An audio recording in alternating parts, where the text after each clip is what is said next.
जिस घर में भगवान शंकर का शिवलिंग नहीं होता, उस घर का व्यक्ति हमेशा टेंशन में ही पड़ा रहता है। और जिसके घर में शंकर भगवान का छोटा सा भी अगर शिवलिंग आकर विराजमान हो जाता है, उसके घर में फिर चिंता, टेंशन सब समाप्त होता चले जाता है। धीरे धीरे उस घर की दशा सुधरना प्रारंभ हो जाती है। तुम्हारे घर में भले लड्डू गोपाल जी विराज रहे हैं, तुम्हारे घर में भले भगवान कृष्ण विराज रहे हैं, तुम्हारे घर में भले भगवान श्री राम विराज रहे हैं, तुम्हारे घर में भले माँ जगत जननी जगदम्बा विराज रही हो, तुम्हारे घर में भले दत्त भगवान विराज रहे हो, तुम्हारे घर में भले 33 कोटि देवता विराज रहे हो, पर तुम्हारे घर में एक छोटा सा शिवलिंग का होना जरूरी है। क्यों? मंदिर जाएंगे, हो सकता है मंदिर में कोई शंकर भगवान को छूने ना दे, हो सकता है मंदिर में कोई जल चढ़ाने ना दे, हो सकता है मंदिर में कोई शंकर जी के मंदिर में प्रवेश ना दे, हो सकता है शंकर के शिवलिंग का स्पर्श ना करने दे। तो अपने घर में अगर शंकर भगवान का शिवलिंग रहता है और हम उस पर भी अगर जल चढ़ाते हैं, आराधना साधना करते हैं, तो वही पुण्य जो मंदिर में प्राप्त होता है वो अपने घर के शिवलिंग में भी प्राप्त होना प्रारंभ हो जाए। भगवान शिव ने कृपा कर दी तो अंजना जी के गर्भ से भी 6 बच्चों ने जन्म लिया। आप लोग कथा में श्रवण करे हैं पूर्व में, हनुमान, गतिमान, रतिमान, मतिमान, वर्तिमान, ऐसे हनुमान जी के कई भाई हुए, कई भाई हनुमान जी के हुए। और हमने पहले भी कहा है, जिसकी फैक्ट्री ना चलती हो, बहुत दुकान ना चलती हो, तो हनुमान जी के पाँव का थोड़ा सा सिंदूर लेकर यदि उस सिंदूर को किसी भी फैक्ट्री या दुकान में हनुमान जी के छोटे भाई गतिमान के नाम से अगर एक बिंदी भी सिंदूर की रख दी जाती है, तो वो दुकान और फैक्ट्री भी झड़ाके से चलना प्रारंभ हो जाती है। गतिमान हनुमान जी के छोटे भाई,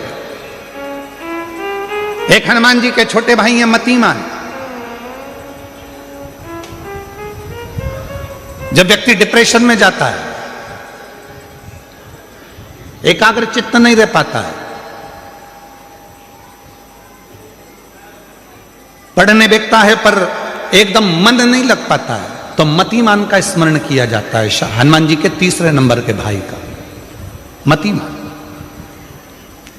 और कहते हैं एक दुर्वा यदि मतिमान के नाम से शंकर भगवान की शिवलिंग पर चढ़ा दी जाए और उसी दुर्वा को वापिस लेकर आया जाए, अंधेरा होने से पहले, सूर्य अस्त होने के पहले, शाम के प्रदोष के पहले यदि उस दुर्वा को उस व्यक्ति को चबा चबा कर खिला दो, तो डिप्रेस हो रहा है, डिप्रेशन में है, चिंता में है, टेंशन में है और उसका विवेक काम नहीं कर रहा, बुद्धि स्थिर नहीं हो पा रही है या पढ़ने में मन नहीं लग पा रहा है, तो उसको आप एक दुर्वा मतिमान, हनुमान जी के तीसरे नंबर के भाई मतिमान के नाम से अगर खिला देते हैं, तो उसकी बुद्धि केंद्रित होना प्रारंभ हो जाती है और वो डिप्रेस से हटना प्रारंभ हो जाता है, मन स्थिर होने लगता है। तर्क करने वाले क्या करते हैं कि भगवान से दूरी बनाने का प्रयास कर देते हैं। तर्क करने वाला परमात्मा से आपको दूर कर देगा और विश्वास करने वाला परमात्मा से आपको दूर नहीं करेगा।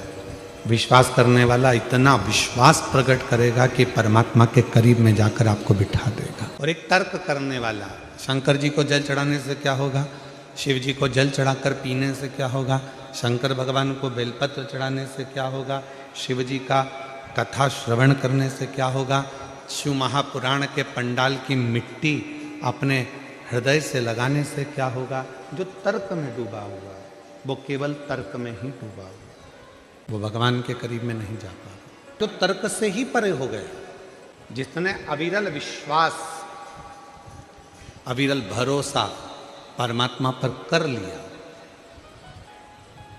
फिर वो किसी तर्क में नहीं पड़ता, न किसी के कहने में पड़ता है, वो तो एक लोटा जल लेकर देवादिदेव महादेव के मंदिर में जाना प्रारंभ कर देता है, शिव के मंदिर तक फिर वो जाना प्रारंभ, फिर वो पढ़ता नहीं है।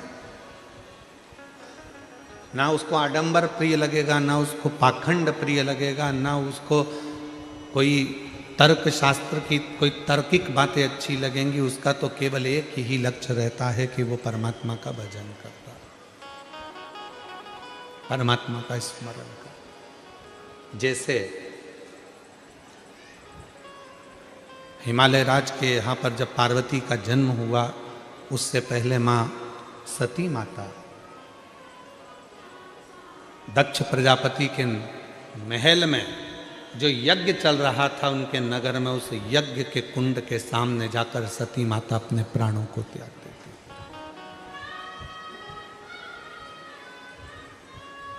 क्योंकि तर्क सहन नहीं हुआ। सती माता से उनके पिताजी ने कहा कि शिव तो ऐसे हैं, सती माता से उनके रिश्तेदारों ने कहा, बहनों ने कहा, दामादों ने कहा कि शिव तो ऐसे हैं, सती माता से उनके भाइयों ने कहा कि शिव तो ऐसे हैं। ये तर्क मां सती सुन नहीं पाई। ये तर्क माता सती को श्रेष्ठ नहीं लगते हैं।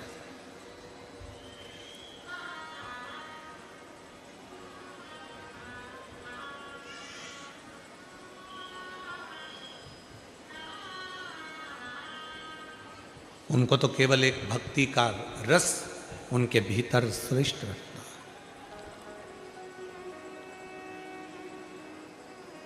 कल एक प्रसंग चल रहा था, हम जहाँ ठहरे हैं वहाँ शाम के समय जो मिले तो उन्होंने एक प्रश्न किया कि हमारे भारत की भूमि पर कितने सारे लोग रहते हैं, कोई मुस्लिम भी रहता है, कोई क्रिश्चियन भी रहता है, ये भी रहता है, वो भी रहता है, सब तरह की बातें चल रही थी। तो हमने कहा कोई भी रहता हो, पर इतना जरूर है कि भारत की भूमि पर वो ही रहता है जो सनातनी है, जो हिंदू है। आज भले उसने अपना धर्म बदल लिया हो, भले उसने अपना धर्म चेंज कर लिया हो, पर उसके जो दादा परदादा थे, उसके जो पूर्वज थे, जो भारत में रहते थे, मतलब भारत की भूमि पर अगर कोई किसी भी धर्म का व्यक्ति रह रहा है, मतलब वो हिंदू था, हिंदू है और हिंदू ही रहेगा, ये निश्चित। भारत की भूमि पर चाहे कोई भी धर्म का व्यक्ति रहता हो, कोई भी तरह का व्यक्ति रहता हो, वो भले कह दे कि हम ये हैं, वो कहे वो हम ये हैं, पर भारत की भूमि पर उसके जो दादा परदादा थे वो छेदा लाल ही थे, मतलब जो थे वो हिंदू ही थे, वो सनातनी ही थे। अब भले वो चेंज कर ले तो उससे कोई फर्क नहीं पड़ता, जो था उसको बदल नहीं सकते।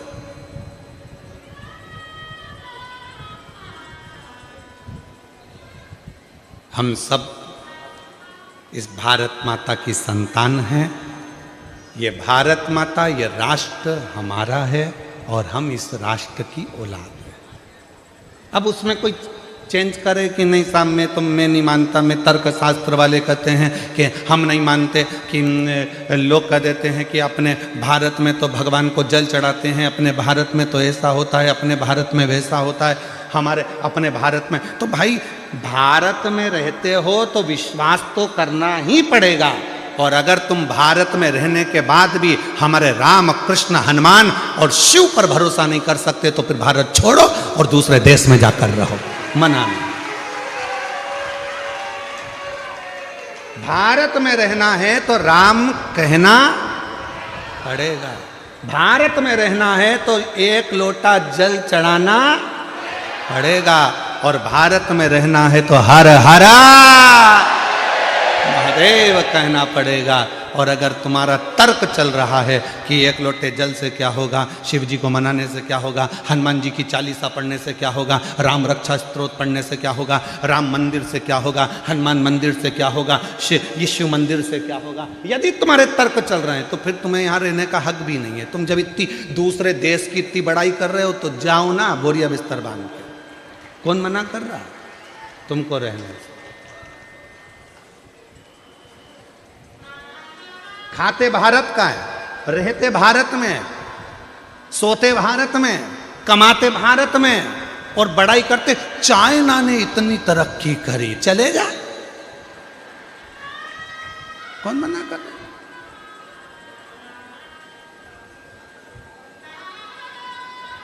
अरे चंदन है इस देश की माटी, तपोभूमि हर ग्राम है, हर बाला देवी की